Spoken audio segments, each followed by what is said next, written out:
Hi everybody and welcome to my channel. And how are you doing? I hope you're doing fine.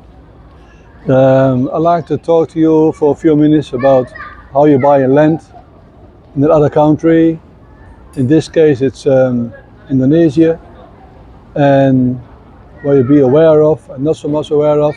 I'm not an expert, but I speak from my own experience. And well, I'd like to share something with you, some surprising experiences I have with it. So 2 days ago we went to a place called Bokor. There is a new city near that place, and there's a lot of developing going on, new houses, new shops, and hospital, and for the medical and everything. So nice area, very convenient. So I thought, that's nice, I wouldn't mind live here. So we traveled for an hour and a half to get there. We hired a driver. I don't drive at the moment myself. I'm still waiting for my license, for my driver license.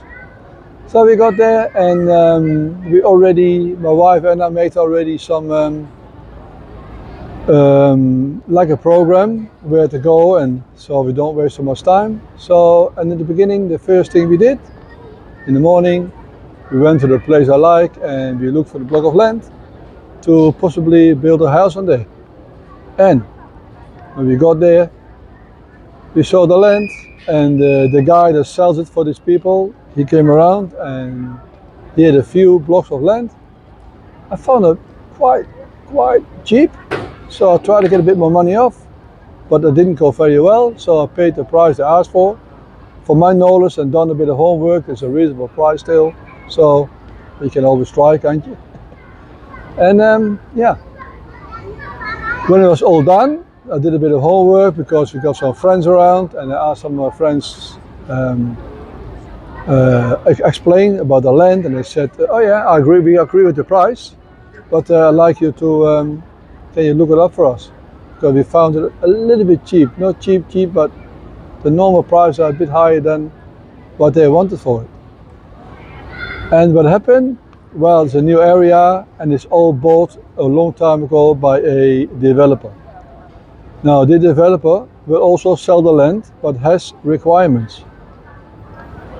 If you buy a land from the developer, you pay the price, and then they have some building restrictions, and also you have to build within a year. If you don't build within a year, you get penalized.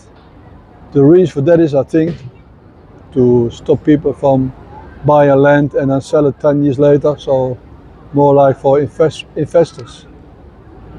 So what happened is, there was 3 or 4 blocks of land there, beautiful view, mountain view, but these people that are selling the land, as I said before, they don't comply with the rules of the developer.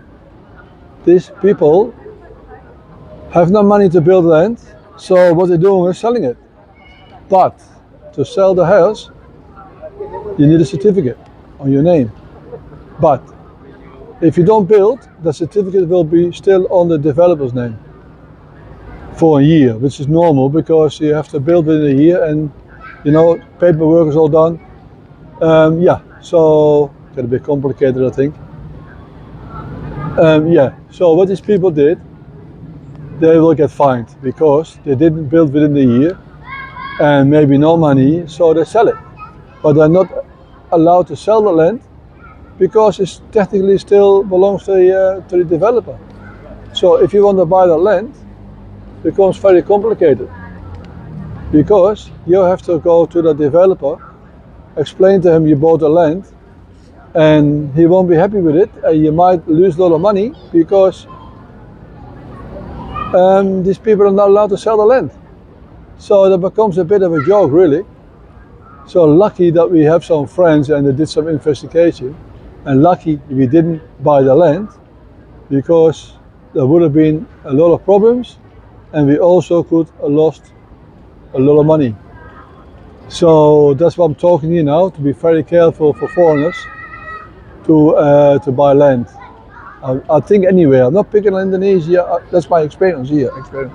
So I think it's gonna be anywhere like that. So be very careful if you buy land and you think it's cheap. Do your homework. You get a notaris. They're not very expensive. That's money well spent. They will give you a lot of information. And by the time you want to buy the land or the house, you use that notaris. So, after all the information, you cannot walk away from them. So be fair, use them to do the final paperwork. You need a notaris anyway to do the paperwork. In Australia we call it a settlement agency, but here they don't have it, here they have a notaris. Different country, different rules. So be very careful with that. On the other side, we've been looking quite a bit in Bali as well, and we saw something in the area, a lot of rice fields, but the land was nice. I never believed of building on a rice field because rice fields are very wet. When you grow rice, it needs a lot of water, and they're sprinkling every day, and the water is floating and the land is soaking wet. And if you buy on the rice fields, you got to be also careful because maybe you're not even allowed to build on it. So anywhere you buy land, particularly on rice fields, find out if you can build there. So do some homework. If you like it, do your homework and buy it. And on the rice fields is also, if you talk about side works, I don't think you should be doing anything for 6 months. Let it dry proper, and then you need a bit of side work because it needs a lot of coastal sand on top. It needs a heaps of fill of sand on top of the land, and make sure that there's not too many very close rice fields anymore, because otherwise you will still have a problem. I've seen houses building on rice fields and only a few years old, and they're very dampy, and it looks very ugly. It has a bit of moisture around the house and all that, because maybe they didn't prepare the land proper, do it on a cheap thing, or for a lot of other reasons. Maybe they're still watering the land around there where it's still rice. So build a rice field is good. Wait for 6 months, put a lot of sand on top, and also when you get a certificate for the block of land, the piece of rice field, make sure that they allow you to build on it. Because like anywhere in the world, all different councils with different requirements. So that's that. And also in Bali, if you want to build in Bali, and you know where to call and who to talk to, it's not too bad. But homework and be aware of things. In Bali, I found by looking on the internet and reading, they are extremely expensive because they know foreigners are looking there for a place to live. To tell you first this thing, if you build a house, they charge you by the square meter. So say you build a house, say 150 square meter, they will charge you, depends on the material and everything you want to put onto it, they charge you around about maybe $500 a square meter. And I think for 500, 550 be quite reasonable, and it won't be too bad, and you get also pretty good material. You can get cheaper, but then cheap material, and that's not what you want either. So spend a bit more. But what I read about Bali, oh yeah, you can build in Bali, and I'll tell you the cost about Bali, that's about $800 to $900, maybe $1,000 a square meter. And you go to the notaris, you pay that much money, and then you go to an agency, you pay that much money, and I go like, oh my goodness, where they got these figures from? So there's people out there that are making a lot of money, because Indonesian money is for us big, for us very small. Our money is big, and compared with our money. And yeah, maybe they think foreigners, especially in Europe with the euros and the pounds and all that. I think that makes a very big money if you convert it in ringgit, and that's no good. Sorry, not ringgit, rupiah, beg your pardon. If you are converted rupiah, you get a lot of money back. But it doesn't mean that you have to pay a large amount of money.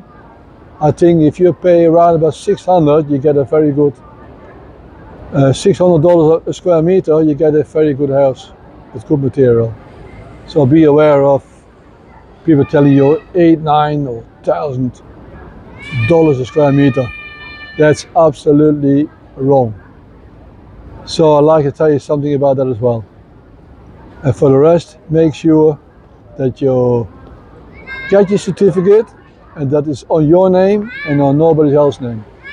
Because people sometimes sell the house but not having a certificate. They just sell it without certificate. And that can be very complicated and it can cost you a bit more money to put it on your name. So overall, I wish you all the best if you think about buying a house. And I think if you do your homework, you will not regret it. But be just careful because it's easy to lose money. Spend a bit money up front and get some experts to help you and some experts to give you very good advice.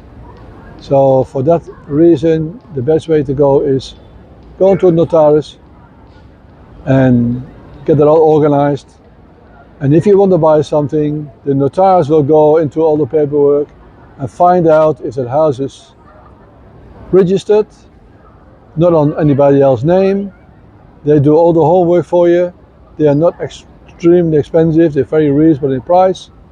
So I wish you all the best if you think about buying something. I'm not an expert, but I speak from my experience. I'm still looking around, I'm still thinking about building. I like living in Indonesia. Very nice people, nice food, I've said it all before. And for retirement, I think, it's a big adjustment, but I get over it. And yeah, all the best for building.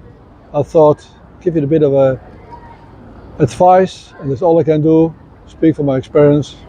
This is YouTube, you should share with people so they'll be aware of a lot of things. Thanks for watching. Bit boring, it's all talking. I hope I've given you some advice and I'm being clear enough because it can be a bit complicated. And if there's any questions or whatever, you can put it on my description. Hey guys, and I hope soon to make some more videos. All I can say is thanks for watching and see you on my next video. Cheers!